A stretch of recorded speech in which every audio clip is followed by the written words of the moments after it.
See how this go.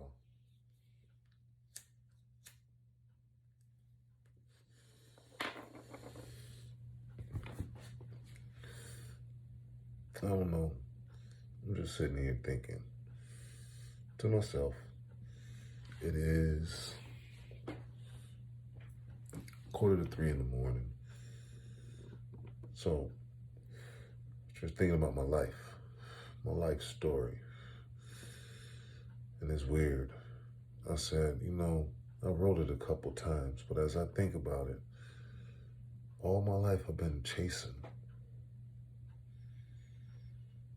I've been searching for something.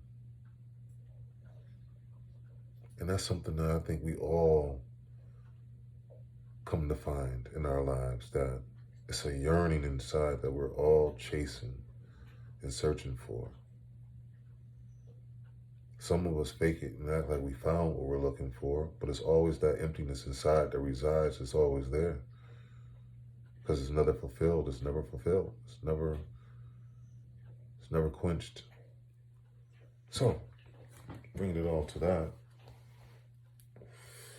go back to when I was young, the earliest I can remember. Earliest I can remember, Greg. What is the earliest you can remember?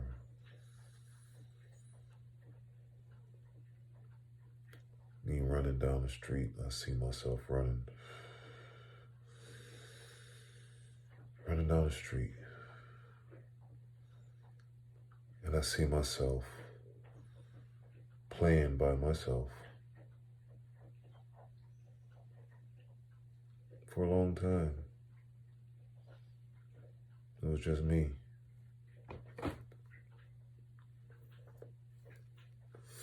I was lonely. I didn't have nothing but me. We lived above a arcade, and I would go down there. My mom worked in the kitchen, and I would go down there and play the games. My mom was involved with a guy named Kung Fu. He knew karate. I think that's where my karate infatuation comes from.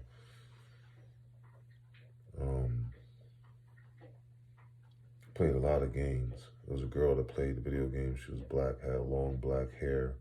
She looked like she was Arabic and black. Had this, I don't know, she was just beautiful. Had this Arabic golden skin. Her forearms was all hairy and stuff. Not really hairy, but I was a little mannish little boy. And she was older in her teenage years.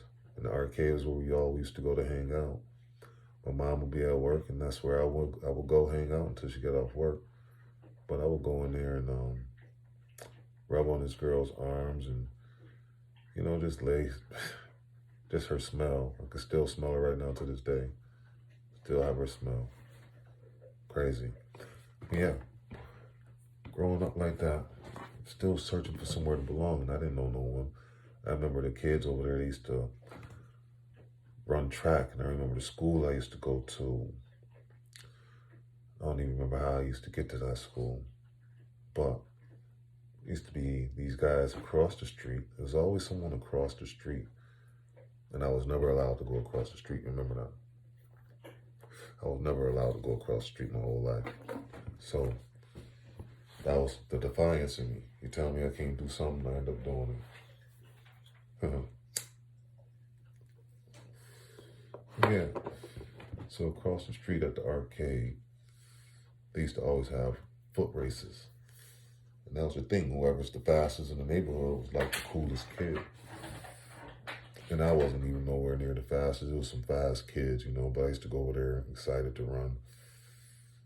One day I went over there, I think was racing. I thought I had some new sneakers, and they just blew me out the water with my new sneakers on. I walked back looking at my new sneakers like it was the sneakers' fault. Like, these sneakers ain't do me no justice. Yeah. But back across that street, that was a busy street. And I remember getting into a fight and having to run across that street. Then we moved to a place where we lived in an apartment building across from a gym. That's where I remember getting my infatuation when working out. But the thing is, that gym back then, it was Hercules Gym or something like that. I don't know, but all the men there were not right. They were men lovers. I didn't know that. I was a kid walking through this gym. Here you got all these guys working out with these bikinis on, flexing and oiling up in the mirrors, looking like Incredible Hulks. I didn't know they was loving on each other. I didn't know. I was a kid, and then right across the street was an apartment building that everybody that went to the gym basically lived in an apartment building. Then my mom lived in that building, and she was going to school and working, and I was in there walking back and forth to school. So God had his hedge of protection over me on that whole situation.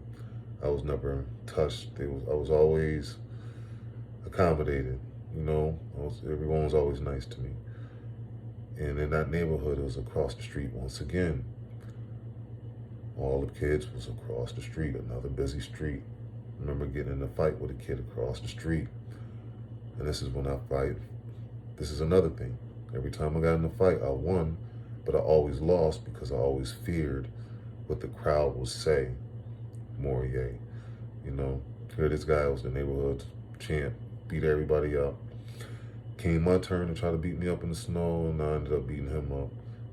And the whole crew, instead of them cheering me on, everyone tried to jump me. So I took off and running. And I ran straight across a busy street, didn't get hit, got home safe. Never went over there again.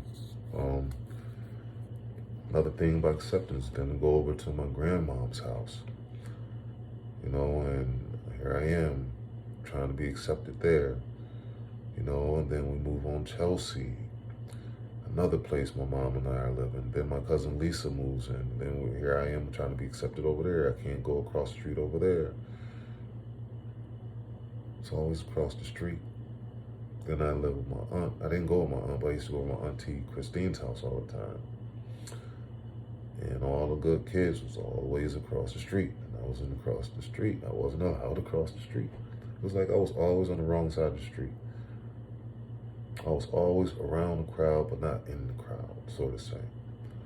Even as my life growing up, I was always in the crowd, but not like part of the crowd. It's crazy how God kept me like there, but not there. That's just his hedge of protection over me my whole life. And I always thought that I wanted to belong in these places, but I never belonged. I never belonged nowhere. That's why I never fit in anything. He never wanted me to fit in with anything or anyone.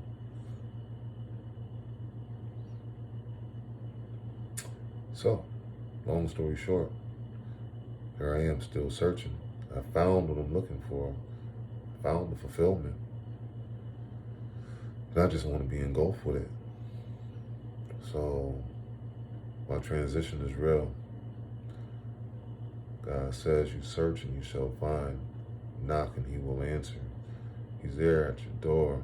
Just open up, let him in. I believe in the God of Jesus Christ. All right? I believe in the God of my Lord Jesus Christ. That's the God I believe in. And I think you should give him a try too. Stop searching for acceptance and find acceptance with Christ. I did. And look at what he's doing for me. He's doing amazing things for me. He's changed my whole life. If you know anything about me, believe me, he's changed my life. And I just wanted to put this out here, not too long, keep it like 10 minutes. But we all are searching for something. And that search can be over once you accept Christ.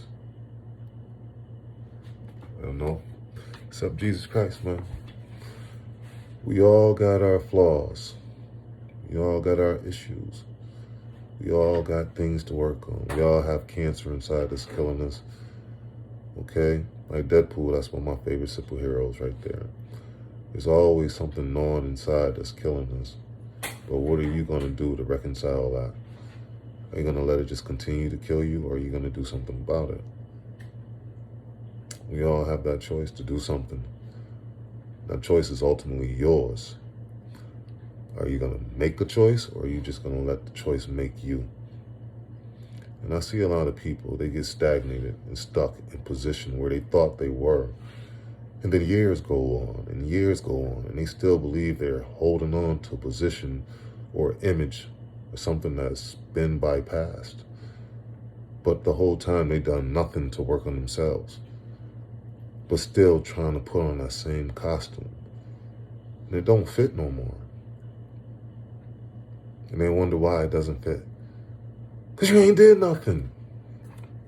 Did nothing.